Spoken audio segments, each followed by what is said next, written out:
Yo, Yamamo Aquaba Shronkoso, Eba POG Media, so Mr. Safi, and our back Jimadian, so I'll be subscribe, like Jimadian share, Nema for friends, so and some can be kindly click on the notification bell, no so send a any news be to platform, no so also one who the air call any day, Eba Jimadian, did the donor, no, air brown, a ball at the area, the youngest, and NASA one of the youngest MP, a Ghana, Edem.A, Bana. Na audience some do na ba to ja na audience some need to ja no ni nyina fa scholarship secretariat scandal aba to ja na osrafo do ma no asafo Jැil pensen mu na urei wa bo NPP achipe we expose a whole lot of things just enya groyenko ne konkote yensema okai. First, we have need-based scholarships, and so there are some people. They need it. They are needy. So these are need-based scholarships. So without the intervention, without the scholarship, they will not be able to go to school. So those are need-based scholarships. But beyond the need-based scholarships, we also have merit-based scholarships. So for example, a company can decide that for any student who will get this aggregate or who will perform and get maybe this grade point, you are awarded a scholarship. What it means is that even if you were the son of the richest man in the world, if you get that particular grade point or you excel, get that mark, you will be awarded a scholarship. And so these are basically the two main types. Okay. Either it is merit-based or it is need-based. Okay. Now, in our case, you have government awarding scholarships to people who don't need it, to go and pursue courses that are not critical even to our development. And I'm serious about, look, why will you take £35,000 of taxpayers' money, to go and read political science in the United States when University of Ghana is offering political science? £35,000 a year.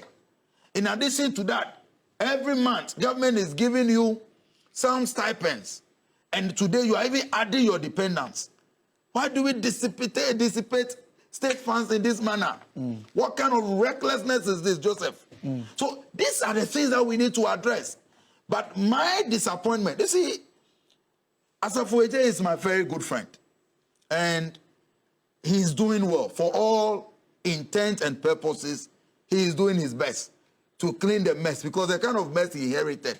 I recall, a few months ago, I met him at the airport.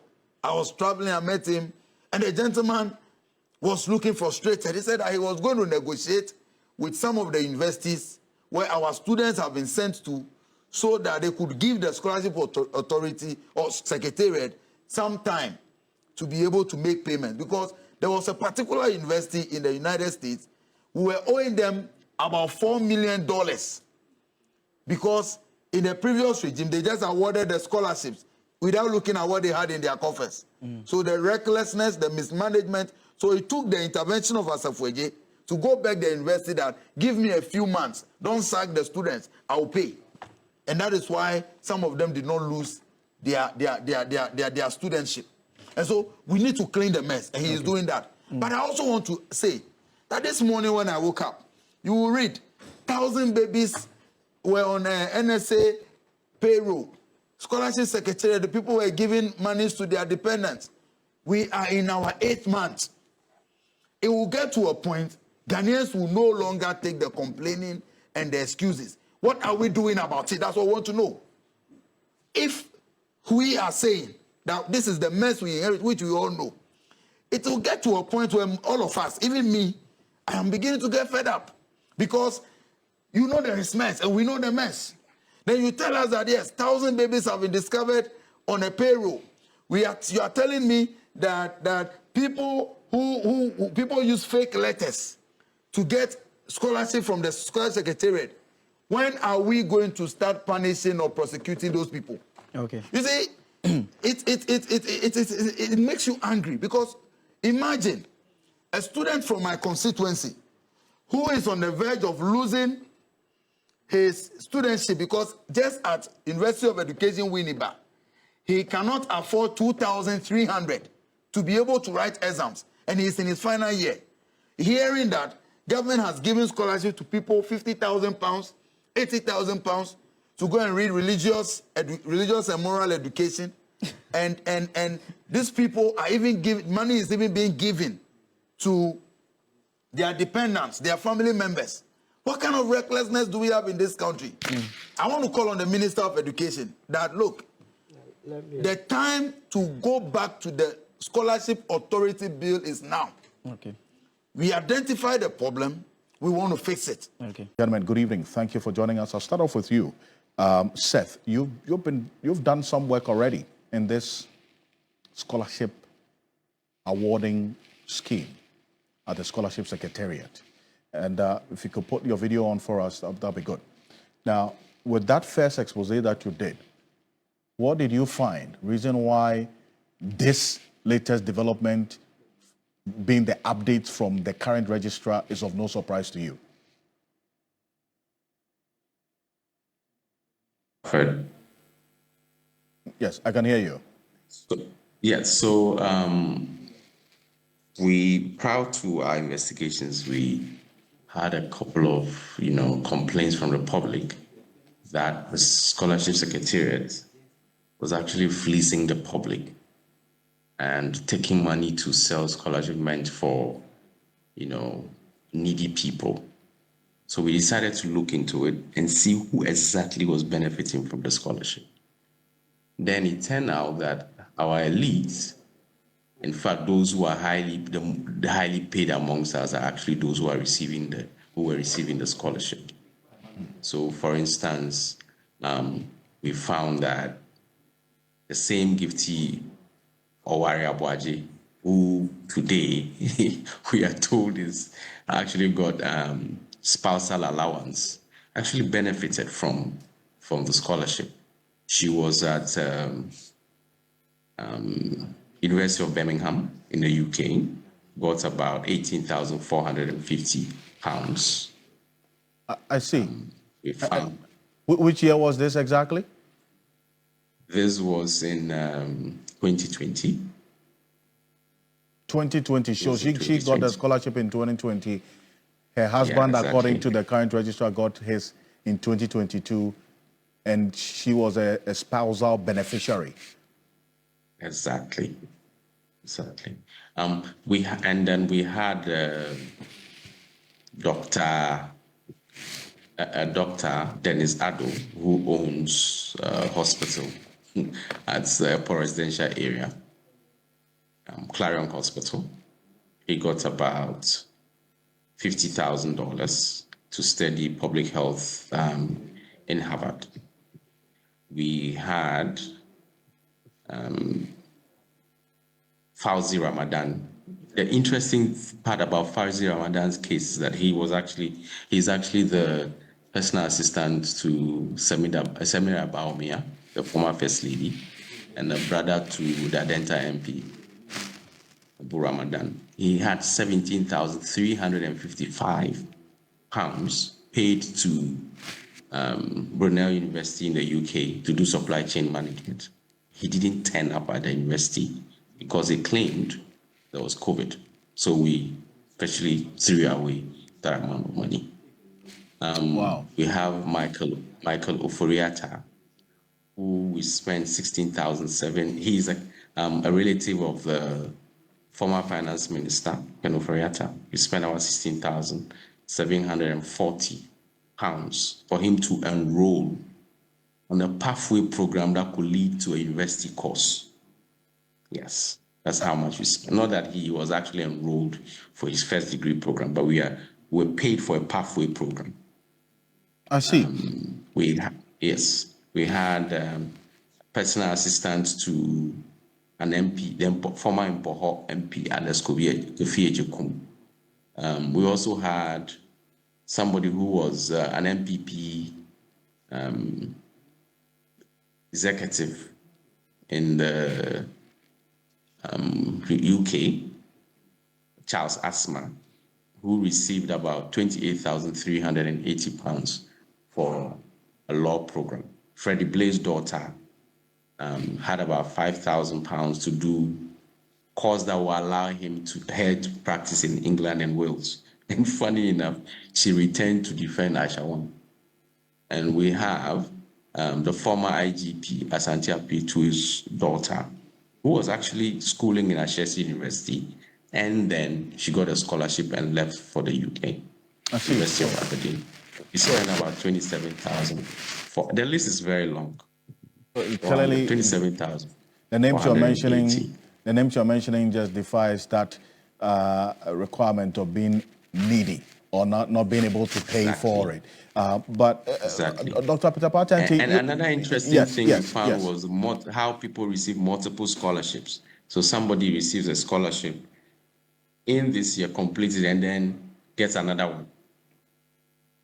Oh, I see. The idea of a scholarship is that these people will return to come and serve the country. But we found that a lot of them, at least 104, for those we could track, 104 of them didn't turn up. Didn't return to the country to serve the nation. We interviewed one person who told us that they, for instance, find a way of paying their way out of the bond. So there were people at the scholarship secretariat who are able to, when you're able to pay the fee, pay about £10,000, they can, give you clearance not to return to the country to serve your nation. This is how it went. Dr. Anti, you say that this is not surprising. I mean, with what you're hearing, you have some persons who are alarmed by this detail that Kekeli is just giving to us. But this doesn't surprise you in any way. Why is that? If you can unmute for me, yes. Good evening to your viewers and good evening to the gentleman on the other line. Please, I'm a little bit taken aback, although I'm not surprised about what the report is bringing out. I'm a little bit taken aback looking at the amount of money involved and the personalities. Normally when even Get Fund and the other scholarship secretariats come out with their reports, we normally see some of these names and then the amounts involved. But it seems that over the past 4 to 8 years, it was really overboard, and that it's intriguing to note the names that are in there, the programs that they claim to have gone to undertake, and more interestingly, people taking spousal support and other things. We are just not doing the right things. Yeah. I see, but you see, Seth, you mentioned something that this scholarship scheme was supposed to be just for, if you're going to do your first degree, you get it and go and do it. But then your investigation showed that an individual could get a scholarship from the Ghana Scholarship Secretariat to go do their first degree and get another scholarship to go and do their master's, all at the expense of the state. Some were even double master's programs. Double master's? One person got, double master's. Wow. And when somebody even got about 40,000 Canadian dollars to do project management, diploma in project management in Canada. Diploma in project management, 40,000 Canadian dollars. 40,000. When we did a comparative analysis of how much that amount of money could sponsor somebody who is doing a master's program in project management in UPSA, we had over 50 people. We could actually pay for over 50 people in UPSA. That is how much we actually threw away on one single person to do a diploma in project management. I see. How come that after this expose that got the whole nation talking, this continued, and we're hearing the current registrar of this scholarship secretariat also crying about the same things that you did your hard work to expose? I think it's basically because those who were in charge at the time didn't take our work serious. Nobody got queried, nobody got questioned about it. So it's basically meant that you could get away with it. So they continued. And I think another problem was also the fact that the scholarship secretariat at the time, I don't know what has changed now, at the time was actually under the office of the president. So they had a huge power that they could do anything and could not be questioned. I see. And Dr. Antti, so this is the same concern. Yo, Uguswa Media, subscribe, like Media, share them out for friends, and can be kindly click on the notification bell. So send a any news be to platform no so also work no the echo and the but Media no ya would do na it's a message so beji bring na was subscribe na well Media na Akuffo young court near concord to us abra scholarship on sense you know. About the fact that Alfred, if I may add a little more. Yes, quick. I think the scholarship secretariat needs to be a little more transparent, because the scholarship administration under the previous government was not transparent at all. They claimed that they had decentralized the system to the extent that if you are in your districts, you are able to get interviewed and then get your scholarship. But we spoke to multiple people who went through the system and didn't get a scholarship. He did not. Dr. Antti, you have been monitoring the work to review the scholarship, the law on that actually governs the scholarship secretariat's work. Will this new bill address the weaknesses that this expose, for instance, by the Fourth Estate has put out? Yes, I think that the bill, as was sent to Parliament and withdrawn under the direction of the Minister of Education for further consultation to be undertaken, is being put in a shape that would at least prevent some of these things from happening.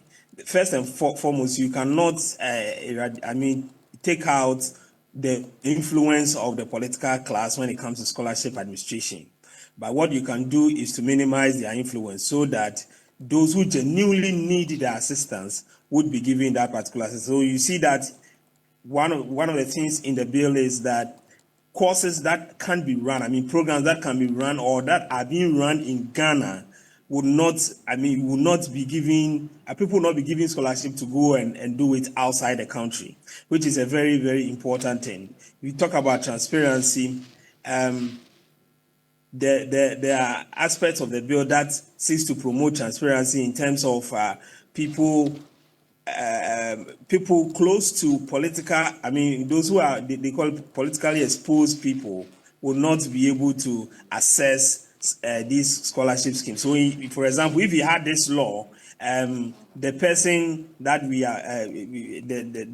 investigation brought up, that the husband and the wife and all those things would not have been, I would not have had the opportunity to assess the scholarship as it is. One of the things that we are also pushing more is to ensure that the scholarship administration, maximum of them is done by the awarding institutions, that is for the universities to award the scholarship, so that at the end of the day, that kind of external influence and fairness would be brought to bear. We also hoping that the bill, as is undergoing consultation and review, would ensure that there is adequate room for appeal, so that when you apply and you are not given the scholarship, you can apply. You can appeal your rejection, and the reasons why you were not given the scholarship would be given to would be made clear to you. There's also an attempt to ensure that programs I mean, the specific direction of human needs that the country is going to, that the country is looking for, is where the scholarships will be awarded. So there are certain programs that need special techniques that are not offered in the country. And these people, when they are given that opportunity, as the gentleman said, after the program, you're supposed to come back to the country. So there are modalities that the individual would have to go through so that after he is trained for a particular program, that individual would still come back and then his expertise or her expertise would be useful to the country. So there are changes in it. The scholarship secretariat is now being molded into an authority. It will be moved from where it is. I'm thinking that it's coming under the Ministry of Education. It's not going to be under the presidency as it used to be. And if all these things are done and the other suggestions that have come up, I think that we would, to a large extent, reduce the experiences that we had in the previous years. No, Dr. appreciate you for this. Thank you so much for joining us. And Seth, in a minute on this, because of the work that you have done and what the rot you have seen in the Scholarship Secretariat, what should be the way forward in addressing this corruption, essentially? I think going forward, as I mentioned earlier, the system needs to be more transparent. If we are going to be spending the taxpayers' money on funding people to travel abroad, we need to publish the list every single year. It should not be a secret. If you are getting public funds to go and educate yourself outside the country, it should be possible for us to scrutinize the list to find out who and who is benefiting. It should not be rocket science. The public should not beg for something like that. It should be published every year, just as we publish we do the announcements in the newspapers. We should also publish a list of beneficiaries. It makes it more transparent. People could trust the system. Otherwise, it's just going to be a charade as we see it now. All right.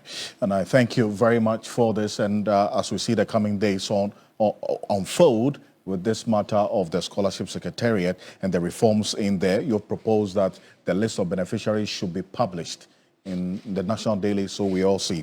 We'll see how the Secretariat would also, the Ministry of Education now, would take up that proposal that you have made. Seth, appreciate you for this. Thank you so much for joining us here on Ghana Tonight. That's Seth Kekeli Bokwe. He's a lead investigator at the investigative journalist with the Fourth Estate. They did quite some work. And Yo, Jumadiana, aha, any of the BC at the Amamo message or subscribe, like Jumadiana share them out for friends and can be kindly click on the notification bell to send a bear. Yeah, the other news be at a platform, so I won't so well who the air call any day, but POG Media, the Yano Monty Message Bray, Nefi Jumadiano, FMA, the Akroma.